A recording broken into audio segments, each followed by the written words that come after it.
The heat came at you like a living thing in the high timber country of Montana Territory, summer of 1878.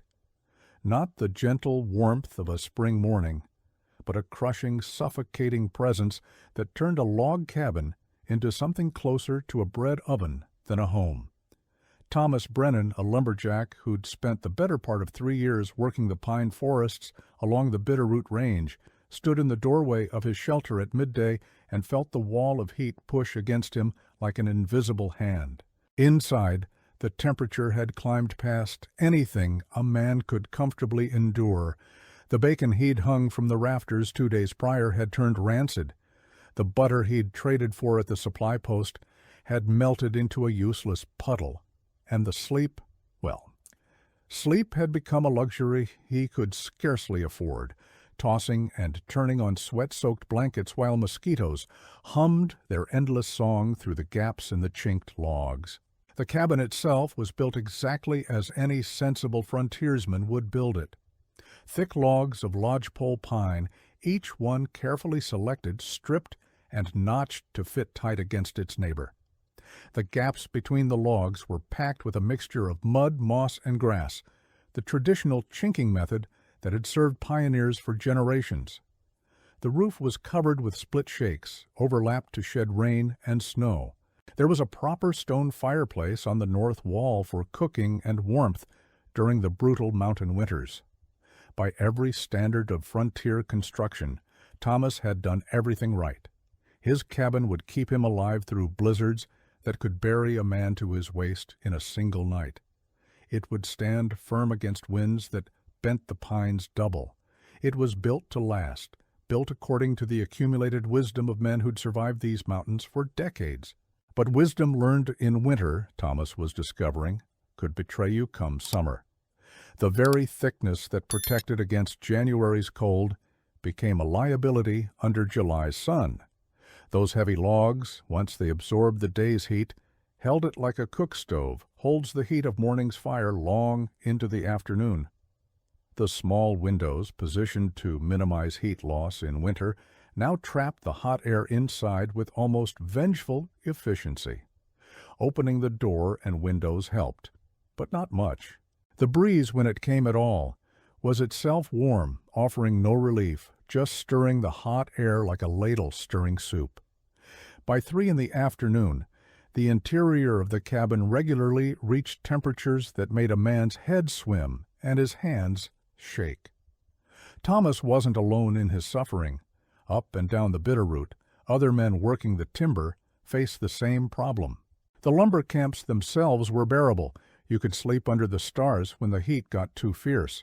But the men who lived year-round in these high valleys, the ones who'd staked claims and built permanent shelters, they all wrestled with the same demon. Every summer, the conversation at the supply post turned to the heat. Men traded theories and complaints like gamblers trading cards. Some swore by keeping buckets of water inside to evaporate and cool the air. Others insisted that covering the roof with wet canvas would help. A few talked about building separate summer shelters, lighter structures made of branches and bark that could breathe better than a proper log cabin. Thomas had tried all of it. The water buckets created nothing but humidity, making the air feel even heavier and more oppressive. The wet canvas on the roof worked for about an hour each morning before the sun dried it out completely. And climbing up there 3 times a day to re-wet it was more trouble than the brief relief was worth. As for building a second shelter, well, that assumed a man had time and energy to spare after 10 hours of felling trees and hauling logs. Most days Thomas could barely muster the strength to cook a meal before collapsing onto his bunk. The standard wisdom, passed down from the earliest pioneers and repeated by every old-timer at the trading post, was simple and maddeningly useless. You build for winter and you suffer through summer. That was the bargain. The mountains gave you 1 season to survive and 1 season to endure. A man couldn't have it both ways. The old-timers would shake their heads at anyone who complained too loudly about the heat and mutter something about soft hands and softer constitutions. Wait till you've lived through a real winter, they'd say. Then you'll appreciate those thick walls. But Thomas had lived through real winters. He'd spent the winter of 1876-1877 snowed in for 3 straight weeks, burning through his firewood supply and splitting furniture for kindling just to keep from freezing. He knew what those walls protected him from. That wasn't the question. The question was whether a man had to choose between freezing to death in January and cooking alive in July, or whether there might be some middle path that the conventional wisdom had somehow missed. The problem wasn't just discomfort, though that was bad enough. The real danger was how the heat affected everything else about survival in the high country. Food spoilage was the most immediate concern. Without a way to keep meat, butter, milk, and other perishables cool, a man either ate everything immediately or watched it rot. This meant more frequent trips to the supply post, which meant less time working, which meant less money. It also meant he couldn't stockpile supplies for the winter. The vegetables he tried to store in the cabin cellar, a hole he'd dug beneath the floorboards, lasted longer than food kept above ground. But even that underground cache grew warm by August, and the potatoes started sprouting eyes and turning soft. The heat also made dangerous work even more dangerous. Felling trees required sharp focus and sharper reflexes. A saw could bind, a tree could split unexpectedly, a falling branch could brain a man if he wasn't paying attention. When you'd spent the previous night tossing in sleepless misery, when you started your day already exhausted and dehydrated, when the afternoon sun beat down so hard that sweat stung your eyes and made your grip slippery on the axe handle, well, that's when accidents happened. Thomas had seen a man lose 3 fingers to a saw blade because he was too heat-addled to notice his hand drifting into the cut line. He'd watched another man walk directly into the fall zone of a widowmaker, a dead branch hanging high in the canopy, because the heat had dulled his awareness to a stupor. The lumber camps kept a tally of injuries, and every boss knew the numbers always spiked in July and August. Then there was the simple grinding erosion of morale. A man could endure a great deal if he had something to look forward to, some respite waiting at the end of the day. But when coming home meant retreating into an oven, when the cabin that was supposed to be your refuge became just another trial to endure, it wore on you. Thomas found himself sitting outside on a stump long after dark, putting off the moment when he'd have to go inside and lie down in that stifling heat. He wasn't the only one. Throughout the valley, you could see the orange glow of pipes being smoked by men who were doing the same thing, postponing the misery for just a few more minutes. By the middle of July, Thomas had started to wonder if he'd made a mistake settling in Montana. He'd come west from Ohio, drawn by stories of towering forests and the promise of steady work for any man willing to swing an axe. The work was there, sure enough, and the forests were everything he'd imagined, but nobody had mentioned that you'd spend half the year frozen and the other half roasted. Nobody had mentioned that the very shelter you built to save your life in winter would nearly kill you in summer. It was on one particularly brutal afternoon, with the thermometer he'd hung on the shaded side of the cabin, reading 98 degrees, that Thomas found himself thinking about ice. It was strange how the mind works when it's desperate for relief. He'd been hauling water from the creek, thinking about how good it would feel to dunk his whole head in that cold mountain stream, when suddenly he was remembering winter. Specifically, he was remembering a day in February when he'd gone to retrieve a deer carcass he'd hung in a snowbank to keep it frozen. He'd dug down through 3 feet of snow to get to it, and even then, even in February, the deer had been frozen solid, preserved perfectly in that natural icebox. The memory was so vivid he could almost feel the cold air on his face, see the glitter of ice crystals in the sunlight. That's when the question formed, simple and strange. Where did all that ice go? Obviously it melted, but when? He'd seen snowdrifts lingering in the deepest hollows well into June. He'd seen ice still clinging to the north faces of rocks in July. The high country held on to winter longer than the valleys, and certain spots, the right kind of spots, held on to it longest of all. Places where the snow piled deep, where the sun rarely reached, where the ground stayed frozen beneath an insulating blanket. In those places, ice could last. The question was, could it last long enough? Could it last all summer? Thomas began paying attention to things he'd never noticed before. On his way to and from the work site, he started looking for those lingering patches of snow and ice. He found them in gulches where avalanches had piled snow 20 feet deep. He found them in caves, natural hollows in the rock where the sun never penetrated. He found them on north-facing slopes under thick stands of spruce, where the needles formed a canopy so dense that snow on the ground beneath seemed almost reluctant to acknowledge that summer had arrived at all. The more he observed, the clearer it became that ice wasn't some magical substance that vanished the moment temperatures rose above freezing. Ice melted, yes, but the speed of melting depended entirely on conditions. Expose it to direct sunlight and flowing air, and it would disappear in hours. But protect it from the sun, insulate it from warm air, pack it tight so that only the surface could melt while the mass beneath stayed frozen, and it could last for months. The native peoples knew this. Thomas had heard stories from an old trapper about how some tribes would pack ice and snow in underground pits lined with bark and grass, creating caches that kept meat frozen through summer. The Hudson's Bay Company, he'd heard, had used ice houses at their trading posts for decades. The principle was understood, proven, ancient. It wasn't a mystery. It was knowledge that had somehow failed to make the jump from trading posts and established settlements to the frontier cabins where men like Thomas lived and worked. The other lumberjacks thought he was touched by the sun when he started asking questions about ice. "You planning to bring winter back early, Thomas?" one of them joked. "Heat got to your brain?" said another. The old-timers at the supply post were even less encouraging. When Thomas asked if anyone had ever tried storing ice for summer use, they looked at him like he'd proposed building a flying machine.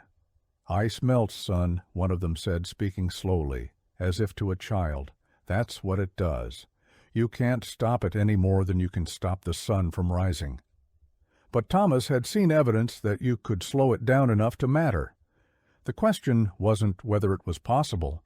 The question was how to do it. How much ice would he need? Where would he store it? How would he keep it from melting? And most importantly, how would he use it to cool his cabin without creating a puddle that would turn his floor into a swamp? The answers started coming together as Thomas thought back to everything he'd learned in 3 years of mountain living. He thought about the root cellars that kept vegetables cool, how being underground made all the difference. He thought about the way water could carry heat away from something hot, the principle behind every cooling system he'd ever heard of. He thought about insulation, about how the same materials that kept heat in during winter, sawdust and moss and bark, could keep heat out during summer. He thought about airflow, about how moving air carried heat away, but also melted ice faster, so you'd need to control it carefully. All these pieces of knowledge, learned separately for different purposes, suddenly fit together like the notches in properly fitted logs. The plan that took shape in Thomas's mind was ambitious, but not impossible. It would require work, considerable work, but it would be winter work done when he had time and energy to spare. The basic idea was simple: harvest ice in winter, store it in a specially built ice house, and use it in summer to cool his cabin. But the details were where the ingenuity came in. This wouldn't be some crude hole in the ground. This would be a proper system, thought through and built right. First, the ice itself. Thomas would need blocks of it cut from the creek when it froze solid in January. Not just any ice, but clear, dense ice, at least 6 inches thick, cut into manageable blocks that could be stacked and packed. He'd need a saw designed for ice, which meant modifying his regular saw or trading for a proper ice saw. He'd need a sled to haul the blocks from the creek to his cabin, and he'd need to do all this harvesting in the coldest part of winter when the ice was thickest and most stable. Second, the storage. He couldn't just pile ice in a corner and hope for the best. He'd need to build a separate structure, a small ice house positioned on the north side of his cabin where the sun hit least. The ice house would need to be well insulated, packed wall to ceiling with sawdust, which he had in abundance from the lumber work. The blocks of ice would be stacked tight, with sawdust packed between each layer and around all the edges. The roof would be thick, heavily insulated, and pitched to drain any meltwater away from the structure. A proper drain system would be crucial because the one enemy you couldn't avoid was the water produced by melting. That water needed to go somewhere other than the ice house floor, or it would accelerate the melting of the remaining ice. Third, and this was the part that separated a good idea from a brilliant one, the cooling system. Thomas wouldn't bring chunks of ice into his cabin. That would just create a mess. Instead, he'd run a simple ventilation system. He'd dig a channel from the ice house into his cabin's root cellar, a tunnel just large enough to allow air to flow. Cold air from the ice house would naturally sink and flow into the cooler cellar space. He'd then cut vents in his cabin floor, allowing that cold air to rise into the living space. Not fast enough to melt the ice quickly, but enough to lower the temperature inside by 10, maybe 15 degrees, enough to make sleep possible, enough to keep food from spoiling, enough to turn his cabin from an oven into a livable space. The skeptics, and there were many, pointed out all the ways this plan could fail. The ice would melt too fast. The sawdust would get wet and rot. The cold air wouldn't flow right. It was too much work for too little benefit. Why not just suffer through summer like everyone else? A few of the more thoughtful critics raised legitimate concerns. What if a warm spell in March melted everything before summer even arrived? What if animals broke into the ice house? What if the system worked but cooled the cabin so much that it became damp and moldy? Thomas listened to all of it, weighed all of it, and decided to proceed anyway. He'd thought through the objections. A warm spell in March might reduce his ice supply, but if he started with enough and kept it well insulated, he'd still have plenty left. Animals could be deterred with a strong door and regular checks. As for dampness, he'd install shutters on the floor vents so he could control the airflow and close it off entirely if needed. Every problem had a solution if you thought hard enough and stayed flexible enough to adapt. The work began in November as soon as the first hard freeze locked the creek in place. Thomas spent his evenings after work building the ice house, a structure about 8 feet square and 7 feet tall, with double walls filled with sawdust. He positioned it 20 feet from his cabin on the north side, where a stand of tall spruce would provide additional shade and block most of the afternoon sun. The foundation was simply the frozen ground, but he built a wooden floor raised 6 inches above ground level to allow meltwater to drain away. The drain system was a shallow trench lined with bark and sloped away from both structures, ending in a small pit 30 feet distant. By December, the ice house was complete. It sat there like a small, unassuming monument to an idea that most men thought was foolish. Thomas had already started collecting sawdust, trading labor for bags and bags of the stuff from the mill 3 miles downstream. Sawdust was usually just waste, swept into piles and burned or left to rot. So the mill boss was happy to let Thomas haul off as much as he wanted. "Planning to start a mattress business?" the boss had joked. Thomas just smiled and kept loading his sled. The ice harvest itself waited until January, when the cold snap hit and temperatures plummeted to 20 below zero for a solid week. The creek froze to a depth of nearly 8 inches, and the ice was clear as glass. You could look down through it and see gravel on the bottom. Thomas spent 3 days cutting blocks, each one roughly 18 inches square and as thick as the ice allowed. He used a modified cross-cut saw, working methodically to score lines, then using a long iron bar to lever each block free. It was brutal work in brutal cold, but it was also strangely satisfying, like harvesting a crop, except the crop was frozen water, and the harvest would pay off 6 months hence. He loaded each block onto his sled and hauled it to the ice house, where he'd already laid down a thick base of sawdust. The blocks were stacked carefully, arranged in layers with more sawdust packed between each block and around the edges. As the pile grew, Thomas worked to eliminate air gaps, while also ensuring the sawdust maintained separation between ice surfaces. By the time he finished, he'd harvested and stored nearly 3 tons of ice, enough to fill the ice house from floor to ceiling, with only a narrow walkway left for access. The final step was packing the top with an extra thick layer of sawdust, then closing the heavy door he'd built from double-thick planks with sawdust insulation between them. Through the rest of winter and into spring, Thomas checked the ice house regularly. He could see a small amount of settling as the ice slowly compacted and melted, but the loss was minimal, far less than he'd feared. When April arrived with its warm days and cold nights, the ice house held firm. By May, when the meadows were green and the first wildflowers appeared, Thomas opened the ice house door and found his ice still there, still frozen, slightly reduced but largely intact. By June, when the first real heat arrived and his cabin began its transformation into an oven, Thomas began the final phase of his plan. He dug the tunnel, a channel about 18 inches wide and deep, running from the base of the ice house to a hole he'd cut in his cabin's root cellar wall. The tunnel was lined with rocks to keep it from collapsing and covered with boards and sod to insulate it from the sun. He then cut 3 small vents in his cabin floor, each about 6 inches square, positioned to allow air circulation without creating drafts. Finally, he cut a vent in the ice house itself, near the top, to allow air to flow in and replace the cold air that would be flowing out through the tunnel. The first test came on a day in late June, when the temperature outside climbed past 90 degrees. By noon, Thomas's cabin was typically unbearable, but today, with the vents open and the tunnel allowing cold air to flow from the ice house, something remarkable happened. The temperature inside the cabin stayed at 75 degrees. 75. Thomas checked his thermometer 3 times to make sure it wasn't broken.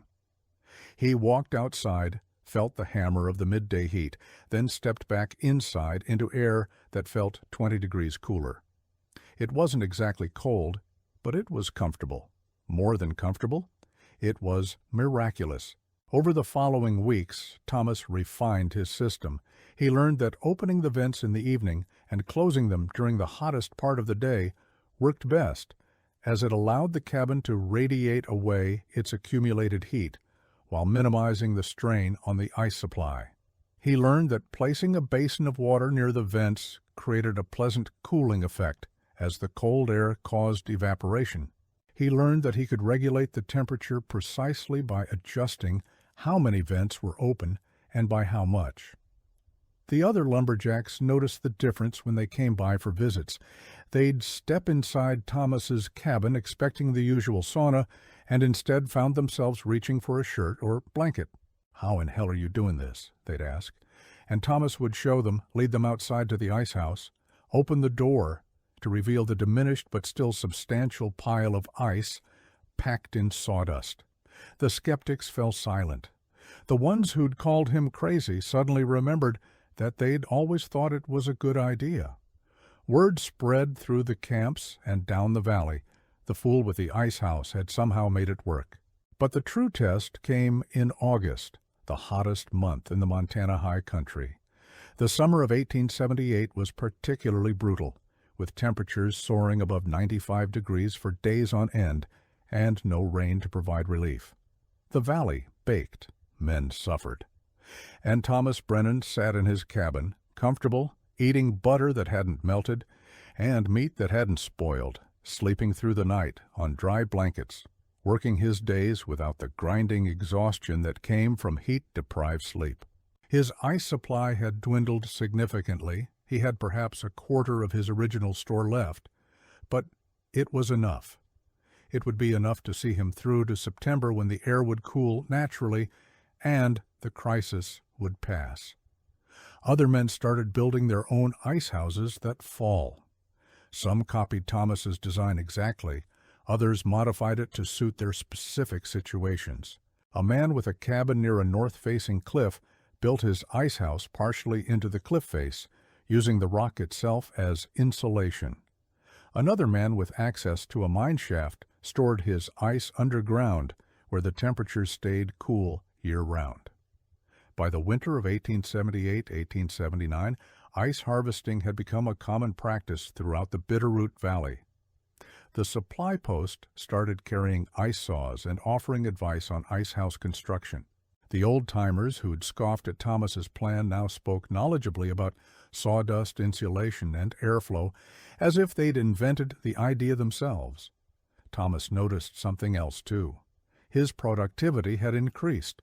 Without the drain of sleepless, heat-exhausted nights, he could maintain his focus and energy throughout the workday. He felled more trees, took home more pay, and had fewer accidents. The reduction in food spoilage also meant he saved money and made fewer trips to the supply post, giving him more time for productive work. The ice house, which had seemed like a significant investment of time and effort when he built it, had paid for itself within a single summer. Everything after that was pure benefit. The principle behind what Thomas had done wasn't complicated. He hadn't discovered some new law of physics or invented a technology that had never existed. Ice houses had been common in eastern cities for decades. Wealthy families had them. Hotels had them. The knowledge existed. What Thomas had done was adapt that knowledge to frontier conditions, scaling it down to something a single man could build and maintain, and proving that it could work in remote mountain valleys where conventional wisdom said such luxuries were impossible. He'd taken a practice from the settled world and demonstrated that it belonged in the wild country, too. But more than that, Thomas had demonstrated a way of thinking that separated those who thrived on the frontier from those who merely survived. He'd refused to accept that suffering was inevitable. He'd observed carefully, thought deeply, and acted on his conclusions despite the skepticism of those around him. He'd recognized that the resources he needed were already present. Water froze every winter. He just needed to treat that ice as a harvestable crop rather than a temporary inconvenience. He'd understood that solving one season's problem in another season was the key, that winter's abundance could become summer's salvation if you planned ahead and worked smart. There is a deeper lesson in Thomas's story, one that reaches beyond ice houses and cabin cooling. It's about the willingness to question conventional wisdom, to ask not, how have things always been done, but how could things be done better? The old-timers who said you just had to suffer through summer weren't wrong because they were stupid or lazy. They were wrong because they'd stopped questioning. They'd accepted a certain level of hardship as inevitable and built their identity around enduring it. To suggest that the hardship could be eliminated felt like a challenge to their toughness, their character, their very identity as frontiersmen.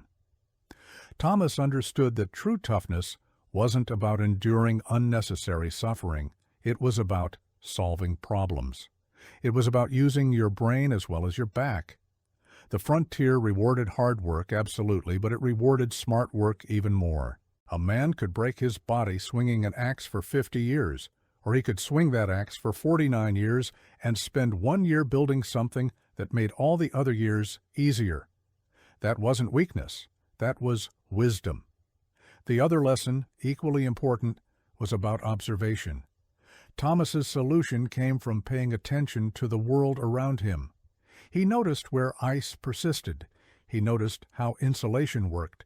He noticed the principles that governed heat and cold, not from books but from direct experience of living in a place where those principles determined survival. Too many men went through life looking without seeing, experiencing without understanding. They noticed that ice lasted longer in some places than others, but they never asked why or what that meant, or how that knowledge could be applied. Thomas asked, and in asking, he found answers. By the fall of 1879, Thomas had refined his system even further. He'd experimented with different insulation materials and found that a mixture of sawdust and dried moss worked better than sawdust alone. He'd improved his tunnel design to reduce cold air loss. He'd figured out exactly how much ice he needed to harvest to comfortably last through summer, with a safety margin for unusually hot years. He'd also started thinking about other applications. If cold air could cool a cabin, could it also power a small root cellar that stayed cold enough to keep vegetables fresh indefinitely? Could it preserve meat as well as ice alone? Could the melt water itself be useful for something, perhaps for summer irrigation of a small garden? These weren't idle questions. They were the questions of a man who'd learned that the frontier was not a place where you accepted limitations, but a place where you pushed against them to see which ones were real and which ones were merely assumed. Some limitations were real. You couldn't farm successfully at 8,000 feet. The growing season was too short. You couldn't prevent winter or avalanches or the occasional mountain lion. But many of the limitations that people accepted were simply failures of imagination, problems that persisted not because they were unsolvable, but because no one had bothered to solve them. Other innovations followed Thomas's ice house throughout the valley.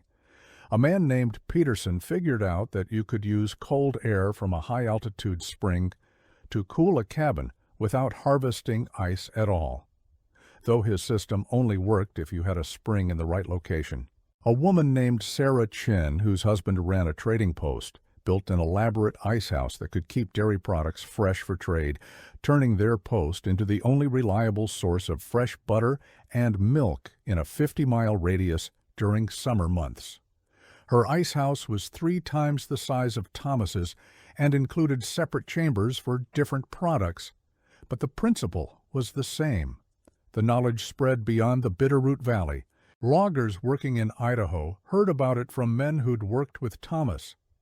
Trappers carried the stories into Wyoming and Oregon. Within a decade, ice houses had become as common in the mountain settlements as root cellars had been a generation earlier. The practice was written up in guides for prospective settlers. Photographs of ice houses appeared in books about frontier life. What had started as one man's crazy idea became accepted wisdom, the kind of knowledge that seemed obvious in hindsight, the kind that made people wonder why anyone had ever done it differently. But Thomas never claimed to have invented anything. When people called him a genius or a pioneer, he'd shake his head and redirect the credit. The natives were storing ice long before any of us got here, he'd say. The fur companies have been using ice houses since before I was born. I just paid attention and applied what was already known. That's all innovation is, really, paying attention and asking whether the old way is the only way. He was right, of course. The ice house wasn't revolutionary technology. It was observational wisdom applied with persistence and care. It was the willingness to look at a problem from a fresh angle and the courage to try something that others said wouldn't work. It was the understanding that nature provides solutions if you're wise enough to notice them. Winter's cold wasn't just something to be endured. It was a resource to be harvested and stored. Ice wasn't just a temporary phenomenon. It was a tool waiting to be used.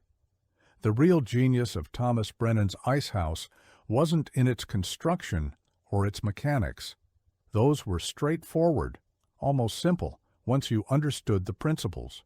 The genius was in recognizing that the problem could be solved at all, that summer heat and winter cold didn't have to be separate, opposing forces, but could be parts of an integrated system where one season's abundance addressed another season's scarcity.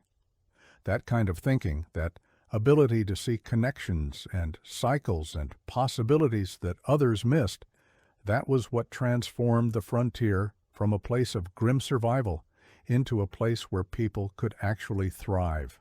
As Thomas grew older, he took satisfaction not in the ice house itself, but in what it represented. He'd proven something important to himself and to others.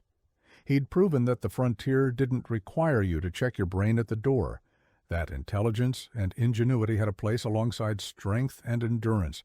He'd proven that comfort wasn't weakness, that making life easier wasn't the same as making life soft. He'd proven that one person, working alone with limited resources, could still innovate and improve their conditions if they were willing to think carefully and work systematically. The cabin that had been an oven became a home. The summers that had been ordeals became seasons of productivity and relative comfort. The winters that had seemed to offer nothing but hardship became seasons of harvest, times to gather not just firewood and meat, but ice, that strange crop that could only be gathered in cold and only appreciated in heat. Thomas learned to love winter in a new way, not just as a season to survive, but as a season that made all other seasons more bearable. Each block of ice he cut and stacked in January was a gift to his future self, a present from Winter Thomas to Summer Thomas, an investment that paid dividends in comfort and capability. The ice house stood for 37 years before it finally collapsed under the weight of a particularly heavy snow. By then Thomas had built two more, each one an improvement on the last. By then, dozens of other ice houses dotted the valley, each one a testament to the power of questioning assumptions and thinking ahead. By then, the practice was so commonplace that young men growing up in the mountains couldn't imagine summer without the relief of stored winter cold. They'd inherited a gift, though most of them didn't know the story of how that gift had come to them. But some did know. Some remembered Thomas Brennan, the lumberjack who'd been called a fool for building a warehouse for ice. They remembered how he'd proven the skeptics wrong, not through argument, but through results. They remembered the lesson he'd taught without meaning to teach it, that the wisdom of the frontier wasn't about enduring hardship for its own sake, but about observing carefully, thinking clearly, and acting boldly to reduce the hardships that could be reduced so you'd have strength left for the hardships that couldn't be avoided. When Thomas finally passed in 1924 at the age of 82, his obituary in the territorial newspaper mentioned his ice house. It was a footnote in a life that had included other achievements, a family raised, a business built, a community served. But the ice house mattered because it represented something fundamental about the kind of man Thomas had been and the kind of thinking he'd embodied. It represented the refusal to accept unnecessary suffering. It represented the willingness to try new approaches despite ridicule. It represented the understanding that nature offers solutions to those patient and observant enough to find them. The frontier is often romanticized as a place of pure physical challenge, where success went to the strongest and toughest and most stubborn. There's truth in that, of course. Strength mattered, toughness mattered. But what separated those who thrived from those who merely survived, what determined who built something lasting and who eventually retreated back to easier country, was often not physical capability, but mental flexibility. It was the ability to see problems not as unchangeable realities, but as challenges awaiting solutions. It was the willingness to question whether things had to be done the way they'd always been done. It was the courage to risk looking foolish by trying something new, and the persistence to prove the skeptics wrong through patient, systematic effort. Thomas Brennan's ice house wasn't just a way to keep cool in summer. It was a declaration that the frontier belonged not only to those who could endure, but to those who could think. It was proof that intelligence and observation were as valuable as any axe or rifle. It was a reminder that the greatest innovations often come not from inventing something entirely new, but from recognizing that existing knowledge, properly adapted and applied, could solve problems that others had accepted as unsolvable. It was a testament to the power of refusing to suffer needlessly, of planning ahead, of working with nature's rhythms rather than against them.